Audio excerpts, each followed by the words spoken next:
Nyarlathotep by HP-Lovecraft. Nyarlathotep. The crawling chaos. I am the last. I will tell the audient void. I do not recall distinctly when it began, but it was months ago. The general tension was horrible. To a season of political and social upheaval was added a strange and brooding apprehension of hideous physical danger. A danger widespread and all-embracing. Such a danger as may be imagined only in the most terrible phantasms of the night. I recall that the people went about with pale and worried faces, and whispered warnings and prophecies which no one dared consciously repeat or acknowledge to himself that he had heard. A sense of monstrous guilt was upon the land, and out of the abysses between the stars swept chill currents that made men shiver in dark and lonely places. There was a demonic alteration in the sequence of the seasons. The autumn heat lingered fearsomely, and everyone felt that the world and perhaps the universe had passed from control of known gods or forces to that of gods or forces which were unknown. And it was then that Nyarlathotep came out of Egypt. Who he was no one could tell, but he was of the old native blood and looked like a pharaoh. The Philaean knelt when they saw him, yet could not say why. He said he had risen up out of the blackness of 27 centuries, and that he had heard messages from places not on this planet. Into the lands of civilization came Nyarlathotep, swarthy, slender, and sinister, always buying strange instruments of glass and metal, and combining them into instruments yet stranger. He spoke much of the sciences, of electricity and psychology, and gave exhibitions of power which sent his spectators away speechless, yet which swelled his fame to exceeding magnitude. Men advised one another to see Nyarlathotep and shuddered, and where Nyarlathotep went, rest vanished, for the small hours were rent with the screams of nightmare. Never before had the screams of nightmare been such a public problem. Now the wise men almost wished they could forbid sleep in the small hours, that the shrieks of cities might less horribly disturb the pale, plying moon as it glimmered on green waters gliding under bridges and old steeples crumbling against the sickly sky.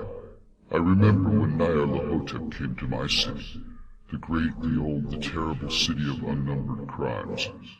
My friend had told me of him, and of the impelling fascination and allurement of his revelations, and I burned with eagerness to explore his uttermost mysteries.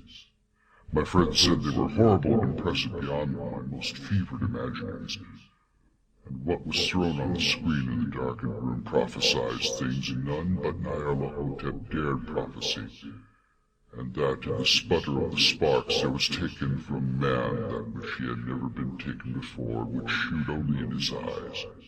And I heard it hinted abroad that those who knew Nyarlathotep looked on sights which others saw not.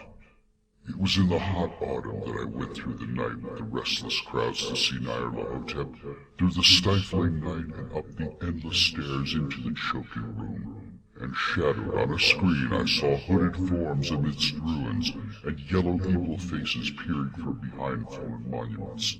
And I saw the world battling against blackness, against the waves of destruction from ultimate space, whirling, churning, struggling around the dimming, cooling sun.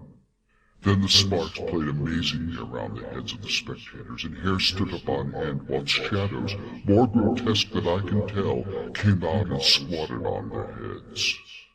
And when I, who was colder and more scientific than the rest, mumbled a trembling protest about imposture and static electricity, Nyarlathotep drave us all out down the dizzy stairs into the damp, hot, deserted midnight streets. I screamed aloud that I was not afraid, that I could never be afraid, and others screamed with me for solace.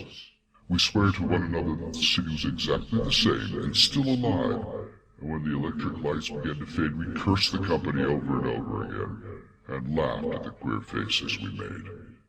I believe we felt something coming down from the greenish moon, for when we began to depend on its light, we drifted into curious involuntary formations, and seemed to know our destinations, though we dared not think of them.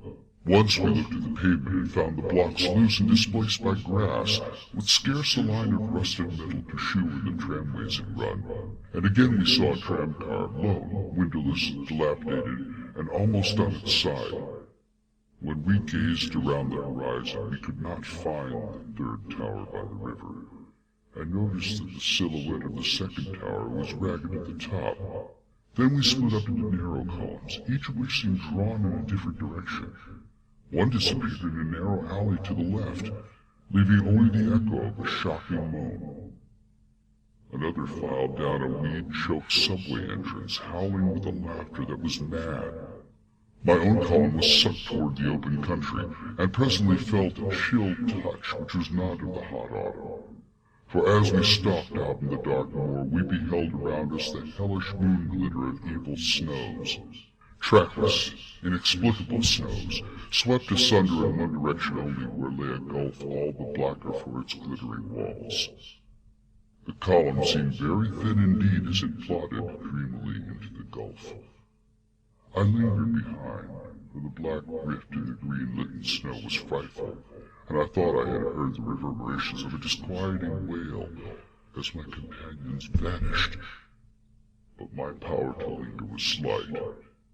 As if beckoned by those who had gone before, I half-floated between the titanic snowdrifts, quivering and afraid into the sightless vortex of the unimaginable. Screamingly sentient, dumbly delirious, only the gods that were can tell.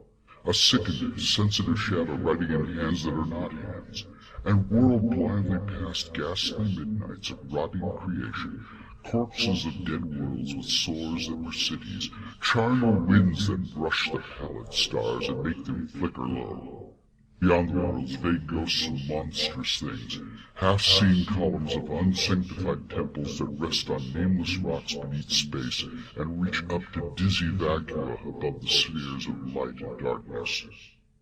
And through this revolting graveyard of the universe, the muffled, maddening beating of drums, and thin, monotonous whine of blasphemous flutes from inconceivable, unlightened chambers beyond time, the detestable pounding and piping, whereunto dance slowly, awkwardly, and absurdly, the gigantic, tenebrous, ultimate gods, the blind, voiceless, mindless gargoyles, whose soul is Nyarlathotep.